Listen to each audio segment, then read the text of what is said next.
ആകാശത്തിന് ഒരു നിറമുണ്ടെങ്കിൽ അത് ഈ പൂന്തോട്ടത്തിൽ വിരിയുന്ന പൂക്കളുടേതാണ്. പൂക്കളേക്കാൾ ഭംഗിയുള്ള പുഞ്ചിരികൾ ഇവിടെ വിരിയുന്നു. കിടപ്പിലായ ഭിന്നശേഷി വിദ്യാർത്ഥികളിൽ ശാരീരിക മാനസിക ശേഷികൾ മെച്ചപ്പെടുത്തുന്നതിനായി സംസ്ഥാനത്ത് ആദ്യമായി ഗ്രീൻ തെറാപ്പി എന്ന നൂതന ആശയത്തിൽ ഊന്നിക്കൊണ്ട് മോഡിഫൈഡ് ഗാർഡൻ കണ്ണൂർ ജില്ലയിൽ ആരംഭിച്ചിരിക്കുന്നു.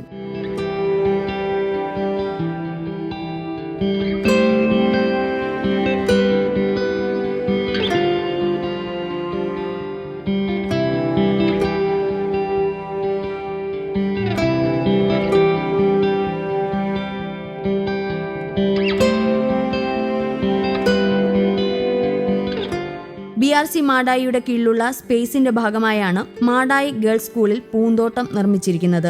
വിവിധ സ്കൂളുകളിൽ നിന്ന് ഭിന്നശേഷിക്കാരായ കുട്ടികളെ എത്തിക്കുന്നതിന് വാഹന സൗകര്യവും സാമ്പത്തിക സഹായവും ജില്ലാ പഞ്ചായത്ത് നൽകും. പ്രകൃതിയുമായി അടുത്ത് ഇടപഴകാനുള്ള അവസരം ഒരുക്കുമ്പോൾ ഇലകളും പൂക്കളും മണ്ണും ജലവും എല്ലാം കുട്ടികളുടെ മാനസിക ശാരീരിക വികസനത്തിനുള്ള ഉപകരണങ്ങളായി മാറും. പ്രത്യേകം രൂപകൽപ്പന ചെയ്ത് വീൽചെയർ ഫ്രണ്ട്ലി ആയാണ് പൂന്തോട്ടം ഒരുക്കിയിരിക്കുന്നത്.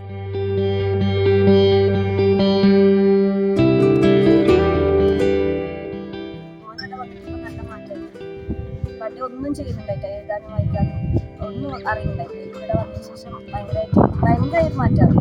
എല്ലാം ചെയ്യാനും എന്താ പറയുക, പിള്ളേരെ പറ്റുന്ന കൂട്ടുകൂടാൻ എല്ലാം ഭയങ്കര ഇൻട്രസ്റ്റാണ്. എഴുതാനായാലും ഓനെ അറിയുന്നില്ലെങ്കിലും കൂടെ പെന്നും വരുമ്പോൾ പഠിപ്പിക്കാനും ഭയങ്കര ഇൻട്രസ്റ്റാണ്. എന്നെ സംബന്ധിച്ചോളം ഞാൻ ഭയങ്കര സന്തോഷമാണ് ഇവിടെ വരുന്നത്. ഇവിടെ കൊണ്ടുവരുന്നതിനും എല്ലാത്തിനും എനിക്ക് ഭയങ്കര താല്പര്യമാണ്. സമയം ഇല്ലെങ്കിൽ ഞാൻ ചോദിച്ചു വരുന്ന രക്ഷിതാവാണ്.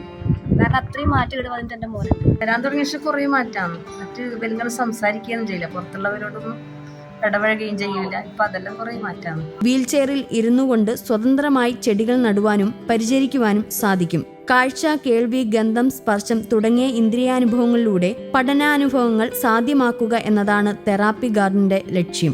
ഇതിലൂടെ കുട്ടികളിൽ ഹാപ്പി ഹോർമോൺ ആയ എൻഡോർഫിൻ ഉൽപ്പാദിപ്പിക്കപ്പെടുകയും ഇത് ശാരീരിക മാനസികോല്ലാസത്തിന് വഴിയൊരുക്കുകയും ചെയ്യും. കുട്ടികൾ അറിയാതെ തന്നെ ഏകാഗ്രത, സഹവർത്തിത്വം തുടങ്ങിയ മേഖലകളിൽ മെച്ചപ്പെടലുകൾ ഉണ്ടാകുന്നു. ഒരു സാധാരണ പൂന്തോട്ടത്തിൽ പ്രഥമ പരിഗണന ചെടികൾക്കാണ്, പരിചരിക്കുന്ന വ്യക്തികൾക്കല്ല. എന്നാൽ മറിച്ച് ഒരു പൂന്തോട്ടം ഗ്രീൻ തെറാപ്പി ഗാർഡനായി മാറുമ്പോൾ അവിടെ മുൻഗണന ചെടികൾക്കല്ല കുട്ടികൾക്കാണെന്ന് സമഗ്ര ശിക്ഷ ജില്ലാ പ്രോജക്ട് കോർഡിനേറ്റർ EC വിനോദ് പറയുന്നു. പൂക്കൾക്കും ജലാശയത്തിനും ഇടയിലൂടെ നീങ്ങുമ്പോൾ കുട്ടികൾ ആഹ്ലാദത്തോടെ തല ചലിപ്പിക്കുന്നു, കൈകൾ ഉയർത്താൻ ശ്രമിക്കുന്നു. വിധി വീൽചെയറുകളിലും കിടക്കയിലും തളർത്തിയ മക്കൾ പരാശ്രയമില്ലാതെ തങ്ങൾക്കൊപ്പം നടക്കുമെന്ന പ്രതീക്ഷയോടെ മാതാപിതാക്കളുടെ കൺകോണുകളിൽ സന്തോഷത്തിന്റെ നനവ് പടരുന്നു. പദ്ധതിക്ക് BRC Madayi special educator Babitha K. Peter, ജില്ലാ programme officer doctor Rameshan Kadur, BPC ME Vinod Kumar തുടങ്ങിയവർ നേതൃത്വം നൽകി.